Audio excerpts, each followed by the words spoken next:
Welcome to the class. This is Lecture 1.1. Whether you're currently an HR practitioner, contemplating a career in HR, or you manage human capital for a business, you're facing a challenging and meaningful career. The field of human resources has undergone exciting changes even recently. Just 25 years ago, human resources management was very transactional. The work was focused on automation or process improvement so that HR could react accordingly and efficiently to requests from higher management.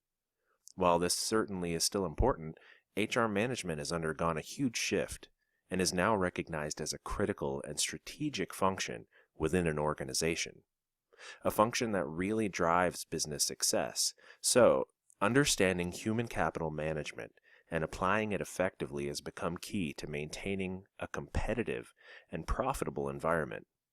So, welcome to the world of human resources.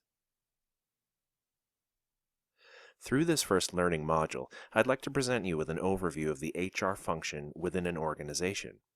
Upon completing these lessons, the readings, and the discussion forums, you'll be able to identify key functions that an HR department provides.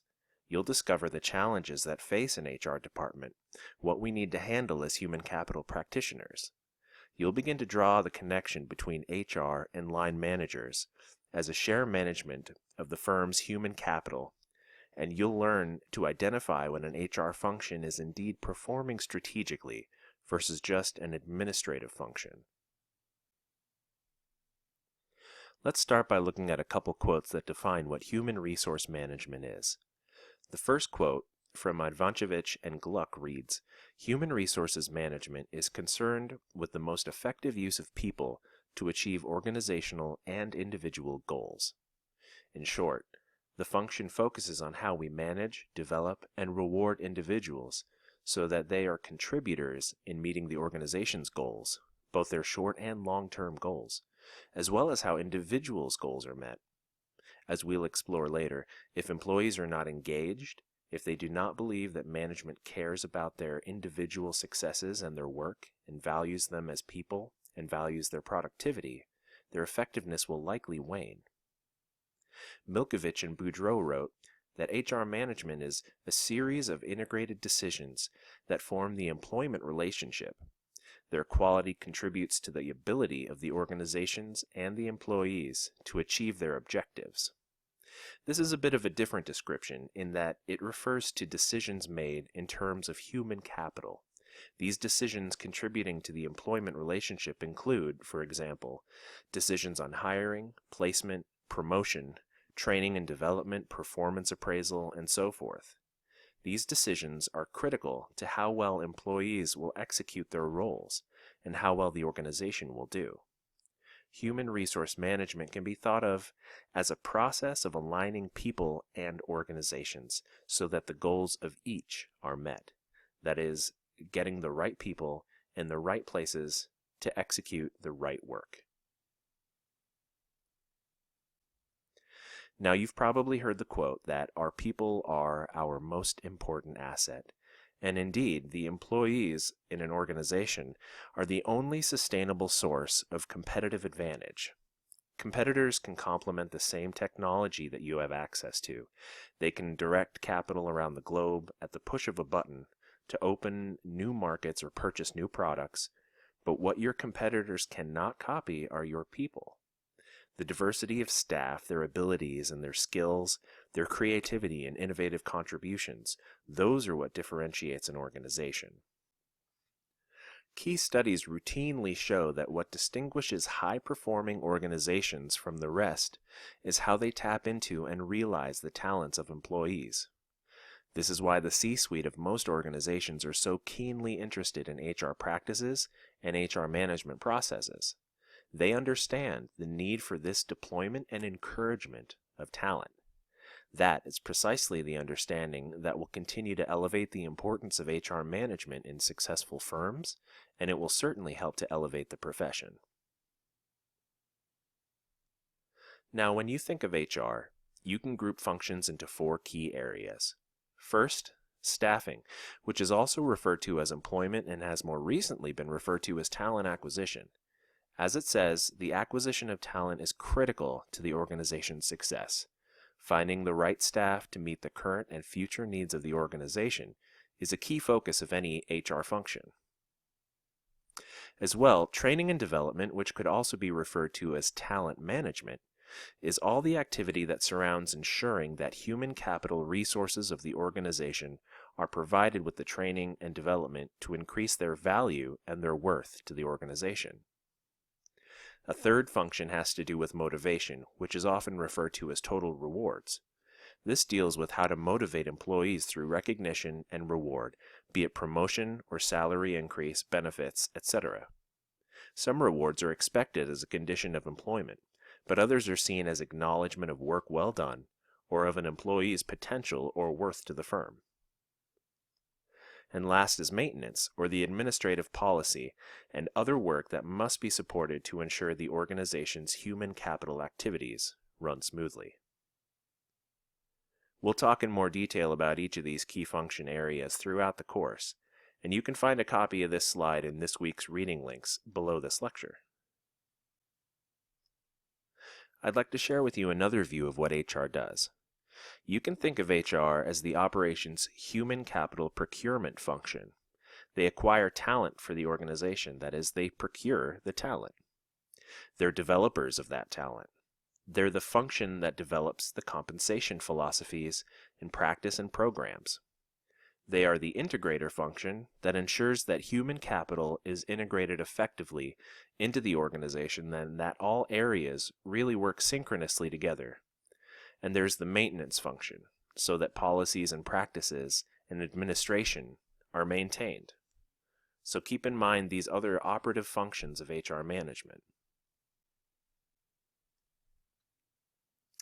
And as HR has evolved and continues to evolve, roles have shifted from that of reactionary support role to really one of more of an advisor. If you think about that, HR should be consulting to the organization. They should be in a position that management looks to as a trusted advisor, providing counsel on best practices in HR, and they should be counseling on what will enhance the organization's successes through people, and they should be a function that presents options and provides recommendations, instead of the HR department of old that oftentimes was thought of as just the department that said no. Some of the various roles include things like the advisory role. Sometimes HR serves as a counselor to both employees and managers, or a mediator, often as a representative, representing either employees' interests or management's interests. They certainly play a legal role and a welfare role, and they should be problem-solving, should act as change agents in the organization, making sure that change is effective, and they're also decision makers. They should be making decisions in terms of human capital, as well as informing the organization and giving the organization data to make all those decisions. When we think of human resources management, we need to think of it as a shared responsibility with management. Human resources is a key part of every manager's job. The HR department can create programs, they can counsel managers, and they can design policies, but managers are the front line with employees on a day-to-day basis, so the management of people is shared. Both HR and line managers should really be judged on their contributions to the effective management of the organization's people asset. It's not a program that's designed by HR and passed over the fence to managers, and nor is it an employee issue that's sent to HR to solve. Both HR and management need to work together to best meet the human capital and organization's objectives. And given all that, it's clear to see when you think of more antiquated paradigms of HR that the HR function has changed considerably in its roles and responsibilities, as well as how it's viewed within the organization. We've seen a shift in the latter part of the 20th century, especially in the late 80s and 90s, from line managers doing a lot of HR, that work moving to the personnel specialist, as it was called at the time. The thinking was that line managers needed to offload a lot of their HR tasks entirely to the personnel specialists, or the HR department, as it were. And yet, in the early part of the 21st century, this strategy has been further refined, with more of a shared responsibility between line managers and HR. It's been proven that when an employee has a good, trusting, and respectful relationship with his or her line manager, performance will improve and retention will be positively impacted. So it very much needs to be a shared role. Staffing the organization, designing jobs and teams, developing skillful employees, identifying approaches for improving performance, and rewarding employee success. All these things that typically have been labeled as human resource management issues are as relevant to line managers as they are to managers in the HR department. And as mentioned, we've come a long way. In some organizations, HR is a respected part of the management team. In others, it's more of a challenge to show the importance of the function. But in most organizations, thanks to technology, to outsourcing, and really to managers that understand the role and the value of HR is moving from a reactive function to a proactive, more strategic function within the organization. And historically, HR has been seen as an administrative function, and today, HR should really be seen as a strategic function. This chart really sums up that shift, and you'll find a copy of this slide below this lecture to reference. This calls out some of the changes that have occurred as HR moved from that administrative role to more of a strategic focus. You can see if you look on the right side, at the strategic areas, HR has become more problem-solving. They're consulting more with management. They're being proactive. And towards the bottom, you can see HR is now focused on outcomes versus just being activity-oriented. We'll talk about this much more as we go on through this course.